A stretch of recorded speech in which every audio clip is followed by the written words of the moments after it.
जितने भी लोग हैं सभी चिंतन करते हैं। वो चिंतन किसी भी प्रकार का हो सकता है। शारीरिक चिंतन हो सकता है, पारिवारिक चिंतन हो सकता है, धन का चिंतन हो सकता है, समाज के प्रति चिंतन हो सकता है, देश के प्रति चिंतन हो सकता है। कोई न कोई चिंता या कहीं न कहीं दिमाग हर व्यक्ति का लगा हुआ। ये एक आदत है मानव की। लेकिन एक सबसे बड़ा आश्चर्य जो मैंने देखा वो आश्चर्य ये है कि लाखों में कोई एक ऐसा व्यक्ति होता है जिसको चिंतन अपनी आत्मा का होता है। आत्मा का चिंतन बहुत कम लोग करते हैं, बिरले लोग करते हैं। दुनियादारी का या सांसारिकता का चिंतन तो सभी करते हैं, लेकिन जिसके चिंतन हम करते हैं हमें भी सोचना है कि जिस चीज को हम लेकर के परेशान होते हैं या जिस चीज की चाहत हम अपने अंदर रखते हैं वो एक दिन हमारा साथ छोड़, फिर हमें सोचना चाहिए कि आखिर हम क्या हैं और कौन सी वस्तु है जो मेरा साथ नहीं छोड़ेगी। वो सिर्फ आत्मा है और परमात्मा है। परमात्मा कभी साथ नहीं छोड़ता है और आत्मा तो स्वयं सिद्ध ही है, वो साथ क्या छोड़ेगी। तो हमें आत्मा और परमात्मा का चिंतन करना चाहिए। इसी का नाम सत्संग होता है और इसी का नाम भक्ति भी होता है। इसी को भक्ति कहा जाता है। और जिन्होंने आत्मा के विषय में नहीं सोचा, परमात्मा के विषय में नहीं सोचा, वो कभी भी भक्ति नहीं कर सकते। कहा भी गया है, ओने ज्ञान सब जाना न अपने आपको जाना।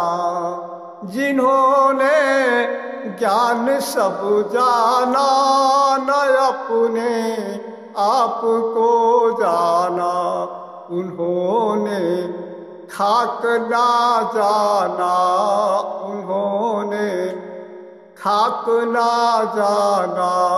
प्रथा भार होते हैं अनाड़ी मोह सागर से नहीं उद्धार होते हैं। अनाड़ी मोह सागर से।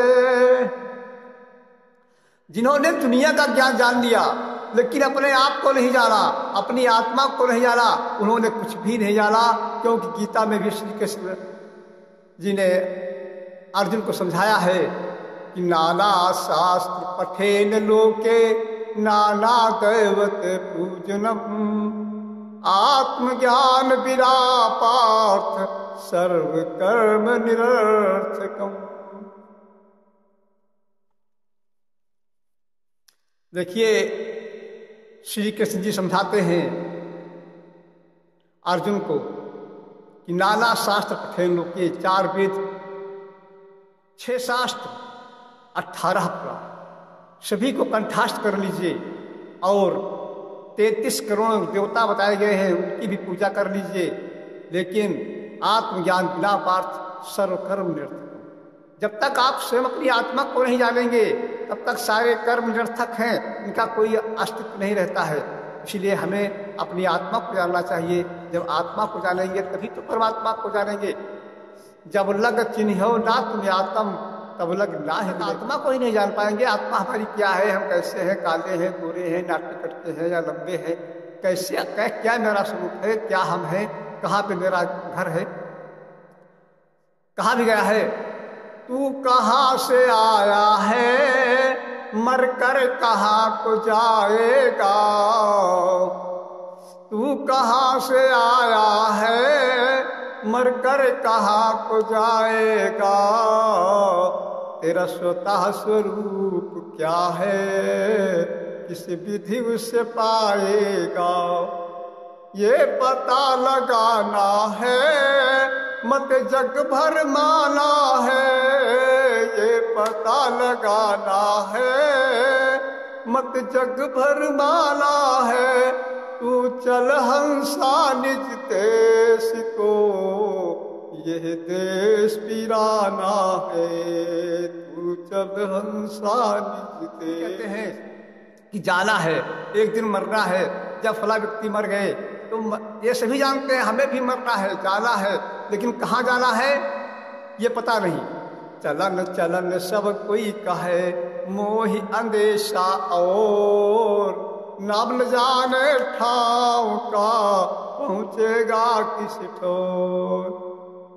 अब जाना तो है, लेकिन जब हमें पता तो लगाना है कहाँ जाना है, कौन सा मार्ग है, जब तक हम अपने लक्ष्य को नहीं समझेंगे, अपने गंतव्य स्थान को नहीं समझेंगे, तब तक मेरी आत्मा कहाँ जाएगी, वो पता नहीं कहाँ भटक जाए। इसलिए प्रेमियों, सबसे पहले आप अपनी आत्मा का चिंतन करें, तत्वदर्शी गुरु की शरण में पहुँच करके ज्ञान प्राप्त करें, और ज्ञान प्राप्त करके जिस काम के लिए यहाँ पे आए हो, जन्म जन्म भटकते रहे हो, जही अवसर के हेत सो अवसर तुम पाई के अब तुम हो सेत। जिस चांस के लिए हम जन्म जन्मांतरों से भटक रहे हैं, वो चांस अब आ गया है, और आप तत्वदर्शी गुरु की शरण में जाकर के ज्ञान प्राप्त करें, और उस परम पिता परमात्मा का ध्यान करें और उसका भजन करें, जिससे कि हमारी आत्मा आवागमन से मुक्ति मिल जाए, आत्मा को छुटकारा मिल जाए। और इस प्रकार के सत्संग हमारे यहाँ हर महीने की पहली तारीख और 15 तारीख को हमेशा हुआ करते हैं, और भंडारा भी हुआ करता है। और आप सभी से रिक्वेस्ट है कि आप आत्मज्ञान संबंधित जानकारी के लिए आप हमारे सत्संग में आया करिए, अथवा जो लोग दूर दराज के हैं, किसी कारणवश नहीं आ पा रहे हैं, वो कमेंट करके भी अपनी जानकारी प्राप्त कर सकते हैं।